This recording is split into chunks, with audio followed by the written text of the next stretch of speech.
motherfucking Eagle Double G. Snoop Dogg. You know I'm mobbing with the D.R.E. Yeah. It's the motherfucking Eagle Double G. Snoop Dogg. You know I'm mobbing with the D. เอาเว้าไหมเอา สบายดีพี่น้อง ยินดีเข้าสู่ซ่องเพชรแก้วเศษ บอกไหม สบายดีพี่น้อง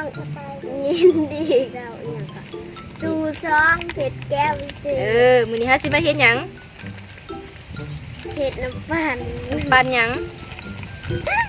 เอาเมาแตัวหัวมาเดี๋ยวน้ำปั่นหยังเอาที่เฮ็ดนี่ ปั่นโอ ปั่นโอ ขนมปั่นโอแล้วก็ เปิดพี่น้องกินเนี่ยจิ ปั่นโอ ปั่นโอจ้าทุกคนเอามาใส่อีกคิดมาใส่อีกมุนบีบมันมุนเนี่ยติปั่นแบบบ้านๆน้ำก้อนนี่กระทุบเรียบร้อยเอามาใส่นี่ มาปั่นเลยข้าเจ้าจะเห็นเลือดวะเอานี่ได้บ่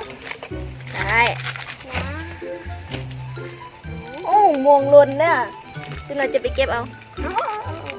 เฮียใส่เลย2 อันก็พอบอกเหลือ3 อันมาอีกถุงนึงยงน้ำขนมแกะ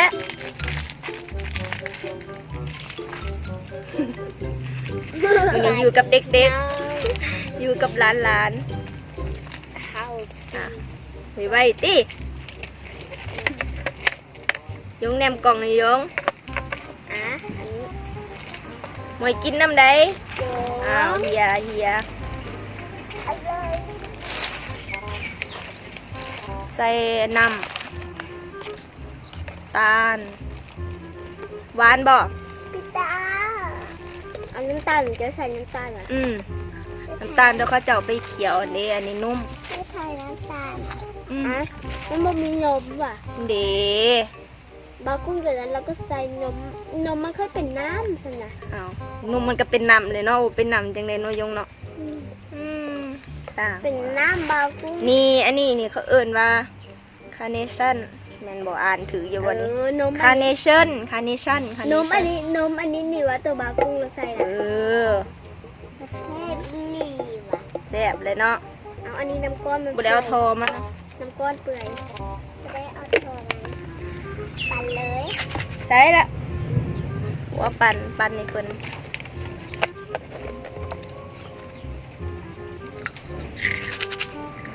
เอา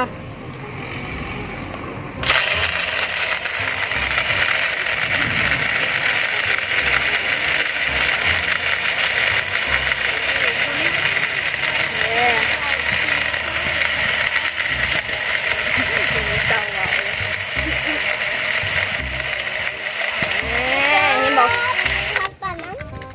คือบอกอยู่ห่าน ำคือ คือเนาะไปเอาจอกมาใส่แบบนี้นะยงจะแล่นไปเอาจอกเด้อถาไปเอาอันจะออกก่อนนี่นะไฟกินขนมผู้ใดคือว่างามได้เสือแดงนะเสือสีลายนะเห็นบ่นะจะเห็นบ่นี่ยี่ไหนเด้ เมื่อจังหวัดตาว่ะ จ่าง 2,000 ได้เข่ากล่องเลยนะทุกคนคันบ่จ่างเลยเพิ่นบ่เข่าว่าซั่นต้องได้จ้าง เดี๋ยวอันคลิปต่อไปเฮามาเฮ็ดน้ำแข็งใสกินเนาะฮู้บ่น้ำแข็งใสเคยกินบ่น้ำแข็งใส เคยเอา นั่นตาไปล้างโชกไป น้ำแข็งใส่ตาอยากกินแต่โดนแล้ว ปิดหน้าจังหลังจอกก่อนได้จอกมาแล้วมันนี่เอาจับจอกจับโอ้ยเด็กๆนี่เนาะซีมเบิงบอกพี่น้องเบิงว่าแสบบอซีมเบิงเด้อซีมหน่อยหนึ่งก็เดี๋ยวกินบ่เบิดกินอาการฮ้อนๆ เอ้าบุได้เอาทอมันมีทออยู่ในนะเบิ่งผู้ทางหลังมันไผอะ อีแม่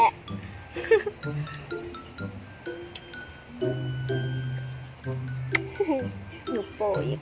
ยงหยุกโปในตีแสบบ่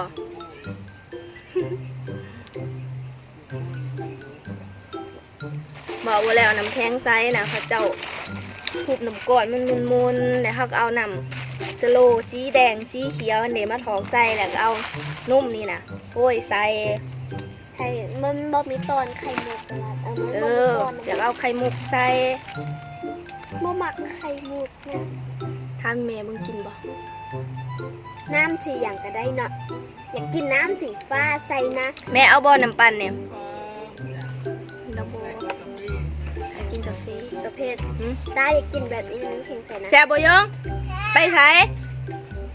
เจ้าอยู่ไปไสนะคะมีกบเอาไปให้เมกบกินจะไปให้เมกบกินนะเอาอยู่บ่สิปั่นอีกเนี่ยอยู่บ่ตาอีกบาทหนึ่งเนาะ มีแบบคิดดนขนาดเอาอยู่บาทหนึ่งหวานบ่ตัวนี้เอาบ่หวานเนาะมันหวานโหดจะไปซื้ออยู่ห้านจอกเท่าใด5,000คนในเด้อบักม่วงก็มี เจ้าก็มาเห็ดขายอยู่เลย ซื้อไปขายว่าคนสิปันเนี่ยจะไปยางหลอกขายเนาะจะว่าใส่ถุงหันขี่เซรุดขี่ไปน้ำปั้นเด้อน้ำปั้น เนื้อขายอยู่นี่เลย ขายไว้ มีคนเห็ดแบบนี้แบบ กับบุมี่แล้วจะบอกจะไปซื้อนะ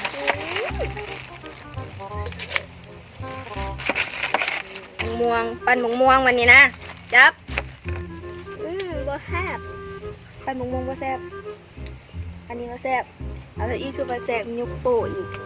ม่วงกับม่วง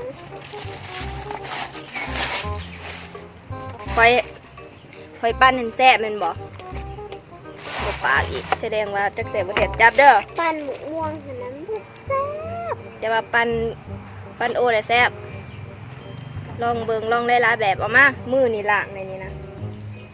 จับดีๆเอาเฮียเอา เอาตั้งไว้เนี่ย ขันอยากกินน้ำแข็งไซส์แหละอาทิตย์หน้าจังเฮ็ดบ่ได้ซื้อสโลนมมาใส่น้ำกรดหลายโพดได้นี่เข้มมือก็พอแห้งแล้ว เอาวันที่หน้าจะสิมา อืม มาทุกตอนมาหลายๆเถื่อใช่ไหม อืม เอาตำรวจบางอย่างมา ตำรวจย่ามกะลีกเอ้าเลย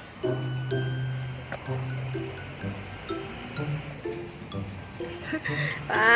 ผมก็เขียนตำรวจงานแล้วบุกล้ามา เอามาใส่ติ เราบุก ป้า ล้าเราเคย กินขี้มือเลย เราเคยบ่มาพ่อเจ้าสิ ค่าเวียกแล้วค่าเวียก คุณถาม ปันจอกสุดท้าย เขาคือขนมบ่ มึงกล่องบัตรหมื่นบัตรแจก มือกลางมือกลาง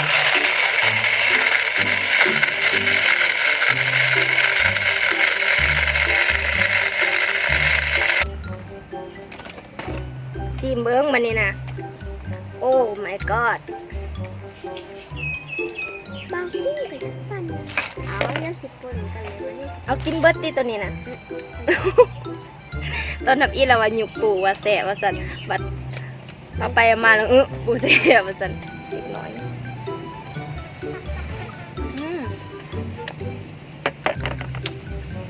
แสบอยู่แต่มันหวานโพดปนกันบ่ลองเบิ่ง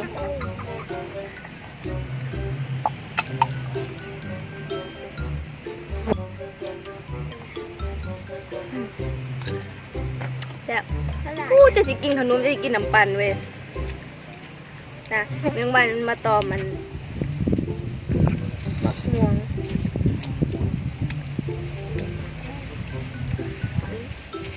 เนี่ยเราอาบน้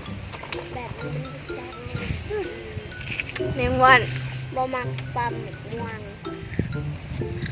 มักปั้นมักงัด จบคลิปนี่ติวันนี้ จบในไหนจบคลิป ปั้นหมาก ฮ นัด โยมคิดไปติบอกพี่น้องนี่ติ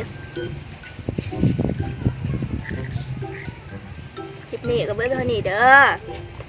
เอาเอาติบ่ให้ได้เงิน 2,000 นี่น่ะ เฮ้ยก็ไว้ทำให้เยอะค่ะ ใจที่เขามาเบิ่งเด้อ สนใจข่าวมาเบิ่งเยอะ อย่าลืมกดติดตามให้ได้เด้อ อย่าลืมกดติดตามให้เด้อ ขอบใจบ๊ายบาย ขอบใจบ๊ายบา เอา ย บ๊ายบายติ บ๊ายบาย